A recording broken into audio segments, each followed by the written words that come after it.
Danas sam jako uzbuđena jer nam u posjet dolaze jedni od najboljih hrvatskih dizajnera. Pripremila sam im svašta nešto, malo ćemo pričati o modi, otkriti neke insajderske situacije, ali i prvi zaviriti u njihove aktualne kolekcije, budući da sam im rekla da mi ponesu neke od svojih odjevnih komada. Ko zna kaj je ta Pavićka opet skombinirala?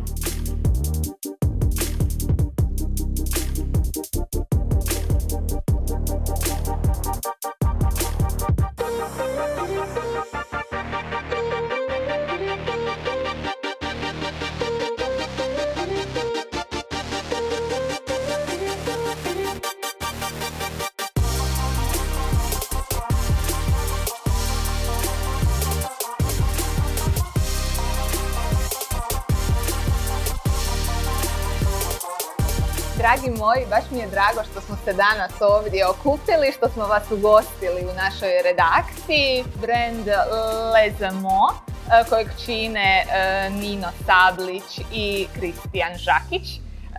Dečki, recite nam kakva su vaša očekivanja, budući da ste debitanti. Kako smo i sezonama nekako pratili rutinu i korak već poznatog maskulinog elementa u našim kolekcijama, smo ga naravno ponovno afirmirali u kolekciji, ali smo ove godine dodali tača militarija, miješanog sa fleper partijima, šljokicama, cirkonima. Tu su i puno iskusniji stariji kolege koji već imaju puno utrka u nogama, onih revijskih. Zorana Ragović, brand Bite My Style i Robert Sever sa istoimenim brandom, jel da pojasnimo? Koji biste savjet dali našim debitantima?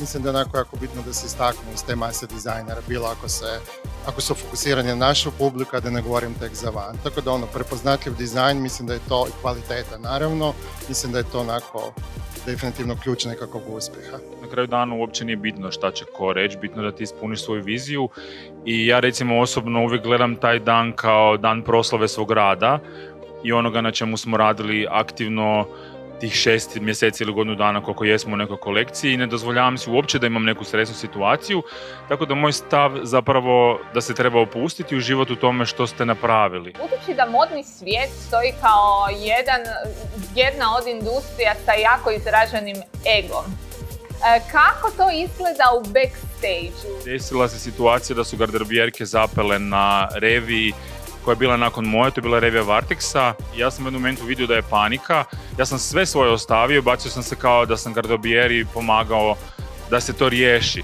Tako da mislim da se i desi neka situacija tog tipa da bi svako od nas bio spreman pomoć nekome ko je u neprilici, bez obzira što jesmo svi egomanijaci i to je potpuno očekivano u svakom poslu koji je javni posao, ali mislim da na kraju dana svako od nas imate neki ljudski aspekt i da želimo zapravo svima dobro, bez obzira da nam se neko sviđa ili ne. Došao slažem se s time što je Robert rekao da smo mi jako malo tržište i da je bolje da smo usmjereni kao svi hrvatski dizajneri prema van nego jedni protiv drugih. Da li Hrvati imaju tu tendenciju da kupuju hrvatski dizajn?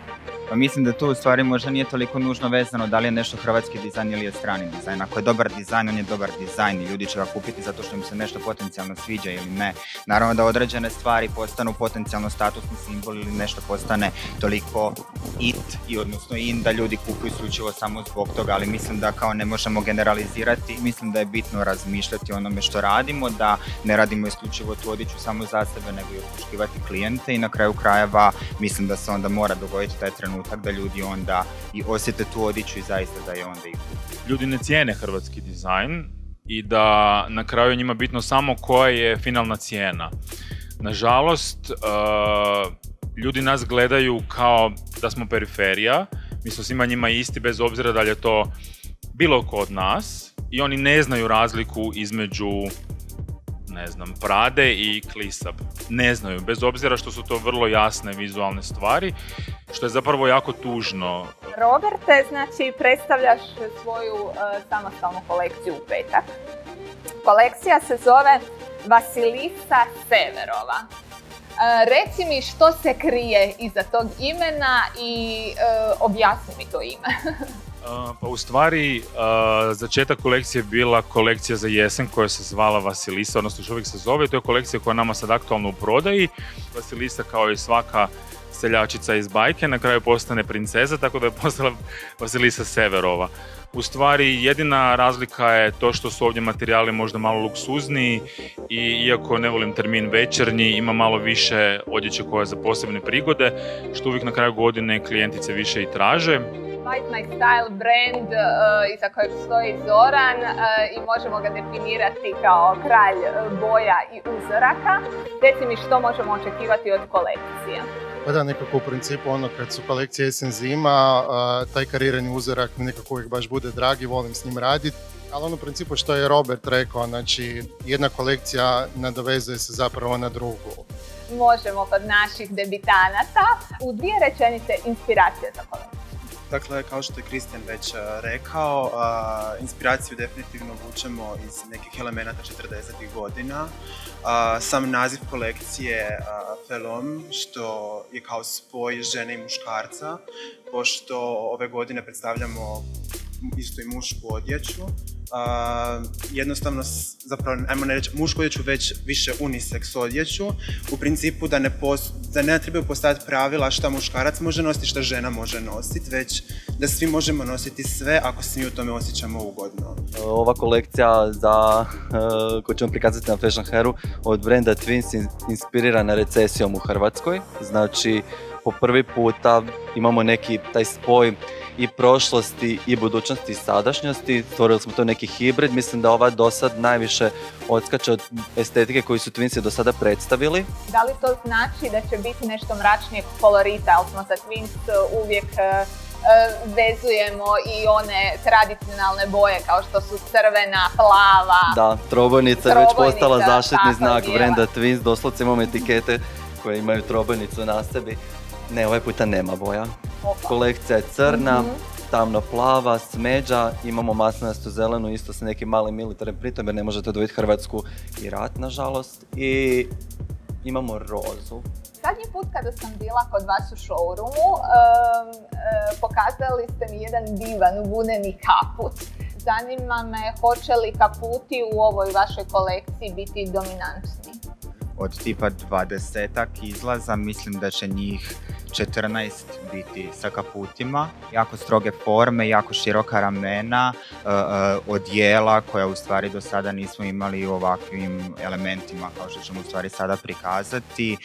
Više manje sve su to nekakve zagasite boje, bit će patchworka, color blockinga, nekakav zanimljiv rez konstrukcijski, tako da dosta jedna klisav kolekcija. Što vam je najstresnije u cijelom procesu od izrade pa do prezentacije kolekcije na pisti? Ti ljudi svi oko nas sa svojim nekim tim stvarima i idejama, mislim da to najviše odvlači pažnju i proizvodi najveći stres jer svako treba nešto sada. Pa ja zapravo volim proizvoditi. Ja se jako palim na produkciju i u stvari najsretniji sam. Ima zapravo 2 situacije kad sam stvarno iznimno sretan, a to je kada recimo radimo traper koji obožavam raditi i onda ga odnesemo na industrijsko pranje, na stonewash i onda kad se vrati opran, to mi je najveće uzbuđenje jer vidim kako je sve izašlo van, kako izgledaju faldice, bla bla bla. I jako me uzbuđuje kad plisiramo, pogotovo zato što sad imamo svoj vlastiti stroj za plisiranje, tako da sam sad u raju sa tim. Mi smo baš isto neki dan, došli smo do faze gdje smo završili kolekciju i onda smo onak stali, pogledali smo u Boros i vidjeli cijelinu, što je zapravo onak, ima smisla, ima zapravo cijelu poantu i cijelu ideju koju smo zapravo od početka htjeli i od početka zapravo sa nacrtanog papira prenijeli doslovno na Boros. Pa evo ga, u principu ovo nekako je pokazatelj zapravo u kojem smjeru ide cijela kolekcija. Ovo je neka varijanta sakoa, jaknice, tako nešto. Razlike u teksturama. Tako, to je ono što zapravo ja volim, ljudi me po tom poznaju. Sad je naglašena ta asimetrija, pogotovo recimo ovaj zadnji dio, znači zanimljivi volani, faldanja. Šta kažete, kako stoji? A mislim, manekenske mjere, to je to, savršeno. To je to. Eto ga, jako ti lijepo stoji. Hvala puno. Eto ga, molim. Ovo je znači jedan potpuno novi model koji smo mi ove sezone izmislili. On se zove Kaputić Iva. U stvari, ono što mi je kod njega fascinantno i što je njegova priča je da je original ovog kroja izvučen iz knjige koja je iz 83. koja se zove Ručni radovi. Mislim da je ovo jako dobra poanta cijelog brenda, jer je nešto što je jako nosivo, jednostavno suvremeno, a opet ima jedan poseban dizajnerski touch.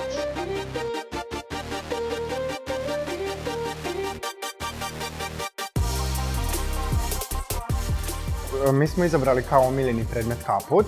Zapravo izabrali smo i njega jer on ispriča zapravo cijelu nekakvu priču kolekcije, opisuje kolorit kolekcije, uzorak kolekcije i nekakvu priču koju smo već htjeli ispričati. Zapravo ovo je nekakav unisex komad s kojim smo htjeli zapravo i ispričati tu priču i izdetaljizirali zapravo taj nekakav military štih. Pa morali smo napraviti u zimskoj varijanti. Bila je na proljeće, bila je sad jesenas i napravili smo je sad i u... Jeste, napravili smo je sad u zimskoj varijanti sa metalnim perforacijama, gume koje vise i u nekakvoj stvari čak pomalo atipičnoj boji za nas, ali... Ta cigla nekakva. Je, nekakva terakota, cigla, da, boja bomberice. Jako mi se sviđa ova zimska varijanta u ovom materijalu, a bome ni ova boja nije loša. Eto, hvala. Pa ovaj puta smo se bazirali malo više na haljine. Imamo ovako jednu časna sestra style zatvorenu gore haljinu sa jednim prorezom. Ovo je neki početak kolekcije, ovaj military koji sam spominjao, dosta onako jednostavna, blagi streć i istu vrstu materijala imamo u roza boji, čak i slično, ali onako malo više asimetričnu haljinu. Tako da bazirali smo se u kolekciji da ponudimo te neke haljine koje su malo drugačije do sada nego ove koje smo radili, znači nije neki puni krug, nego je sad ono... Da. Divno.